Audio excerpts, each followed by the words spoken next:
Hi friends, welcome back to కాచా kitchen. అందరూ బాగున్నారండి? మేము కూడా బాగానే ఉన్నామండి. ఈరోజు వడలు చేద్దాం అనుకున్నానండి. దానికి కావాల్సిన పెసరపప్పు, శనగపప్పు రెండు కలిపి నానబెట్టుకున్నానండి 2 గంటల ముందు. ఇదిగోండి దానికి కావాల్సిన పదార్థాలు: ఉల్లిపాయ ముక్కలు, అల్లం, పచ్చిమిరపకాయలు, చెక్క, లవంగాలు, ఉప్పు, తగినంత నూనె. ఇదిగోండి మిక్సీలో వేసి ఇప్పుడు గ్రైండర్ చేద్దామండి. అదిగోండి మనం ఇట్లాగా రుబ్బుకున్నాం కదా, ముందుగా బాండీలు పెట్టుకున్నాను. ఉల్లిపాయలు, పచ్చిమిరపకాయలు అన్నీ వేసానండి. ఇలా బరగ్గా పట్టుకోవాలి. మిక్సీలో రోట్లో రుబ్బుకోవాలంటే రోట్లో రుబ్బుకోండి, లేదంటే మిక్సీలో రుబ్బుకోండి. బాండీలు పెట్టి నూనె వేసాను కదా, వడలు చేసుకుందాం. చూడండి ఎలా చేయాలో చూపిస్తాను ఒకసారి.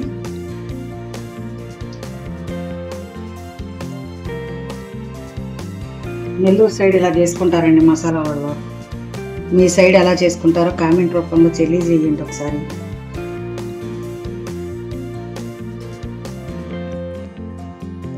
దీన్నే పులుసు పెట్టవచ్చండి, వడల పులుసు. ఇప్పుడు వడల పులుసు కూడా పెడతాను చూడండి ఒకసారి. మీకు కూడా ఇలా చేసుకోండి. ఎప్పుడైనా ఇలా వడలు చేసుకున్నప్పుడు మీరు కూడా వడల పులుసు అది పెట్టుకుంటే కమ్మగా ఉంటుందండి. బాగా వచ్చినాయి, క్రిస్పీగా వచ్చినాయి. ఇలా చేసుకోవాలండి. ఇది నేను మళ్ళీ పులుసు పెడుతున్నానండి, వడల పులుసు. ఒకసారి చూడండి ఎలా చేస్తానో. వడల పులుసుకి కావాల్సిన పదార్థాలు ఏంటో చూడండి. ఇదిగోండి వడల పులుసుకి కావాల్సినవి మనం ఇంట్లోనే తయారు చేసాం కదా. ఇప్పుడు వడలు, చింతపండు, ఉల్లిపాయలు, టమాటాలు, పచ్చిమిరపకాయలు, ఆవాలు, మెంతులు, ఉప్పు అండి, అది నూనె అండి, ఇదిగోండి కారం. చూడండి ఇవ్వండి. పక్కన బాండీలు పెట్టుకొని మనం ఉల్లిపాయలు వేయించుకుందామండి. ఇవ్వండి బాండీలు పెట్టుకొని నూనె వేసుకున్నాం కదా. ఇప్పుడు కొంచెం మెంతులు వేసుకుందామండి. మెంతులు తమ్మదనానికి నేను ఆవాలు వేస్తున్నాను. కొంచెం పొట్లాడినాయి కదండి. ఇప్పుడు ఉల్లిపాయ ముక్కలు వేస్తున్నాను. ఉల్లిపాయలు పులుసు కదండి, వడల పులుసు ఉల్లిపాయలు ఎక్కువ ఉండాలి, అందుకని ఉల్లిపాయలు ఎక్కువ వేసానండి.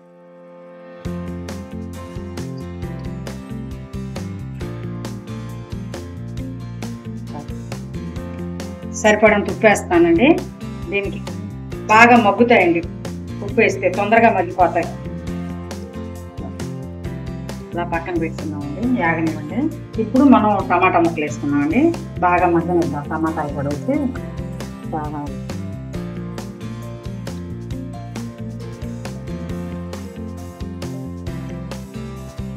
ఉల్లిపాయలు, పచ్చిమిరపకాయలు వేసినప్పుడు కారం వేసుకుంటే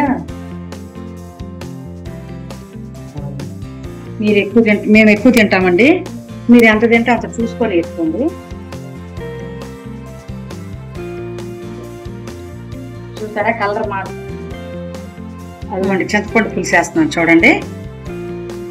తీసి పెట్టుకున్నాను నిమ్మకాయ పులుసు అండి, చింతపండు పులుసు.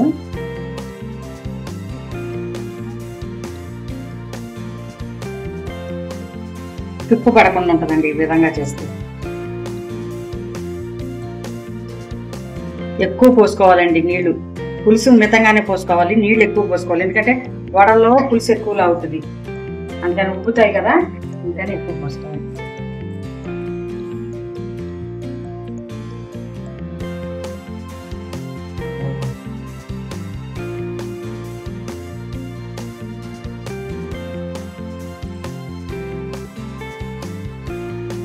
సరే అలా జల్లిళ్ళా పోసుకుంటే బాగా వచ్చేస్తుందండి. ఈ పిప్పు అంతా చూసారా, ఏం పడకుండా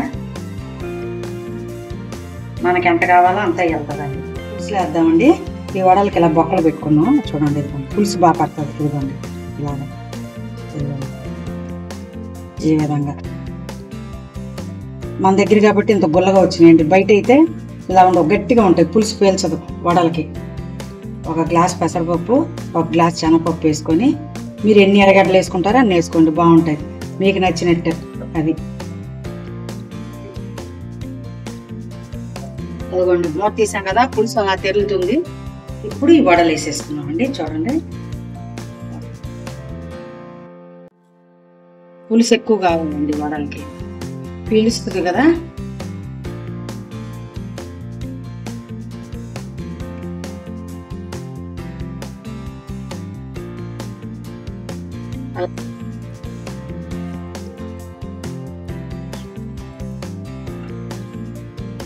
ఎంతో టేస్టీగా ఉంటుందండి. పులుపుకి ఇరుగుడు బెల్లం వేస్తాం కదండి. చిన్న బెల్లం ముక్క వేసాను చూడండి. ఏ పులుసుకైనా కొంచెం బెల్లం ముక్క వేసుకోవాలండి. బెండకాయ పులుసు పెట్టినా ఏ పులుసు పెట్టినా.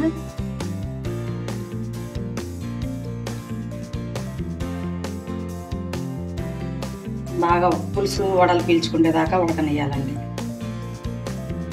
ఎంతో టేస్టీగా ఉండే వడల పులుసు రెడీగా అయిపోయిందండి. మీరు మర్చిపోకండి, పెసరపప్పు శనగపప్పు అదో గ్లాస్ ఇదో గ్లాస్ వేసుకొని చేసుకోండి.